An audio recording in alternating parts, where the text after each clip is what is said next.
Allô, mon nom c'est Sylvie Rosan, du programme Intervention pour les personnes ayant un handicap. C'est assez formel?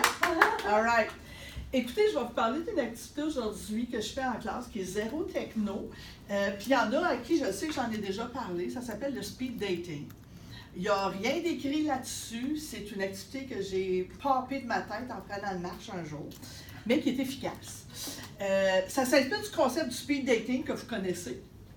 Alors, le but, je l'utilise en classe soit pour faire du brainstorming ou de la révision de matière, qui consiste à aller chercher le maximum d'idées en un minimum de temps et de changer de partenaire.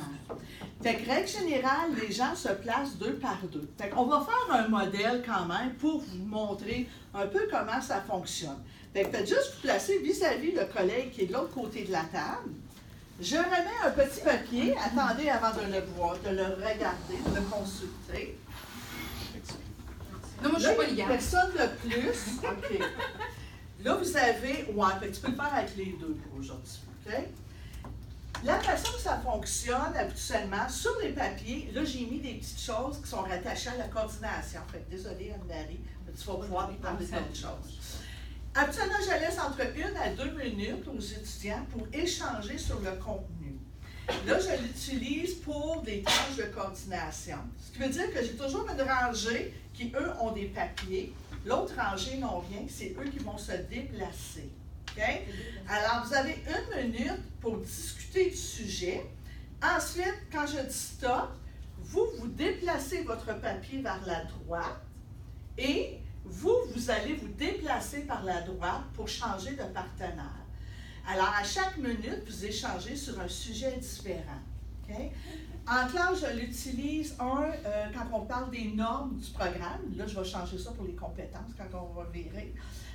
Alors, c'est du contenu qui est sec, etc. On fait des études de cas et tout ça. Puis à la fin, pour faire un résumé, là, ils doivent échanger sur chacune des normes. Puis à l'endroit du papier, je marque la clientèle, le contexte.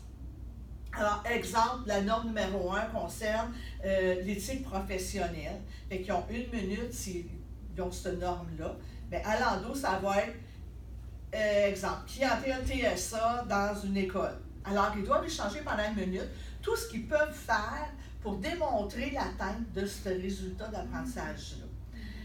En termes de brainstorming, je l'utilise aussi dans les cours pour l'animation d'activités. Fait qu'exemple, en psychomotricité, je regarde Julie parce que c'est un contenu que vous avez, je peux écrire schéma corporel d'un côté, l'autre côté, j'écrivais la clientèle. Adulte ayant une déficience intellectuelle ou personne atteinte de paralysie cérébrale dans tel contexte. Fait qu'en 1 minute, tu dois échanger sur toutes les activités que tu pourrais faire pour développer le schéma corporel chez les personnes. Okay? Alors, comme je vous dis, c'est rien de super théorique, c'est rien, mais ça fonctionne. Les étudiants, habituellement, ils aiment ça. Fait qu'écoutez, on va faire juste un essai pour pouvoir faire la démonstration. Regardez vos papiers. Vous avez 1 minute pour échanger sur le sujet et c'est parti! Comment décririez-vous le travail d'équipe au sein de votre programme? Le travail d'équipe dans votre programme. Comment est-ce qu'on décrirait ça? Puis, c'est quoi aller consulter des Ça vient de beaucoup d'échanges. De travailler beaucoup avec ton équipe de profs. T'es pas comme t'es pas. Moi, je trouve que sur la l'égalité, donc. Mais moi, je dirais que c'est très riche. Bon, ça aide à cheminer. Non, j'en ai pas tellement. J'en ai à peu près une vingtaine. Mais leurs contraintes, parce que ça ne connaît pas avec les autres. Oui, c'est ça. Stop! Alors, comme vous voyez, 1 minute, c'est vite. Oui.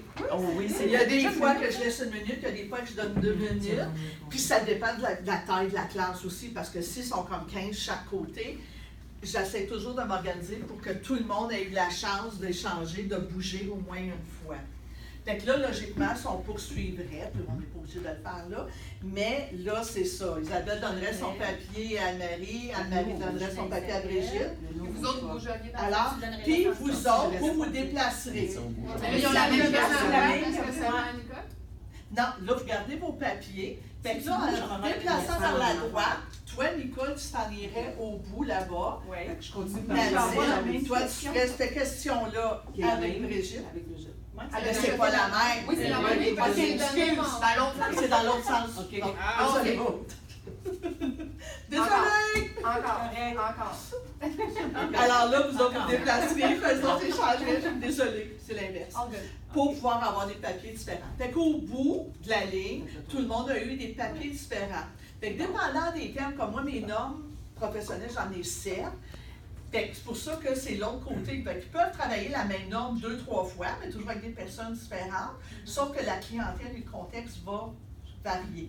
Même avant, quand tu parles d'animation, ben, tu peux avoir 2-3 sujets sur le schéma corporel, la latéralité ou peu importe. Par contre, tu vas travailler avec des personnes différentes. Fait que ça fait que ça, comme, tu sais, c'est une façon, le fun, de sortir avec des idées. Fait qu'habituellement, les étudiants, ils aiment ça. Habituellement, il y a juste des questions, il n'y a pas comme de réponse à l'endo. Tu n'as pas de réponse parce que c'est vraiment de brainstormer le plus possible. Fait que je ne donne pas de réponse. Puis, quand que je le fais sous forme de révision, c'est des choses qu'on a discutées, ils ont travaillé sur des études de cas, etc. Fait que je veux qu'ils sortent des idées. Puis à la fin, est-ce que tu fais un retour sur justement les bonnes solutions? On fait toujours un wrap-up, puis là, je dis, OK, est-ce qu'il y en a qui ont sorti des bonnes idées? Qu'est-ce que vous avez sorti de l'activité, etc. Puis est-ce qu'ils prennent des notes pendant le speed dating actuellement? Non. Ils sont assis, puis en classe, il n'y a même pas de table. Ce que je fais, c'est vraiment les chaises sont collées. Fait que là, moi, je circule comme en arrière, puis je fais le tour, mais les 2 chaises sont collées, fait que là, vraiment, ça va vite. Puis des fois, il y en a qui vont dire, c'est vite ça, madame. Ouais, mais là, c'est parce que tu as 14 fois. Fait que tu peux pas laisser 5-10 minutes, là. À chaque fois, tu n'arriveras pas. Fait que c'est 1 à 2 minutes, fait qu'il faut que ça focus. Fait qu'ils n'ont pas le temps de parler de d'autres choses. Fait que, Lorsque c'est une révision en vue d'un examen, c'est ça que tu dis. Est-ce que tu rends tes questions disponibles après? Comme est-ce que tu es transcrit ou tu les... quand je le fais sous forme de révision, comme les normes, c'est en forme de révision, mais c'est à partir du contenu vraiment qu'on a vu sur les normes.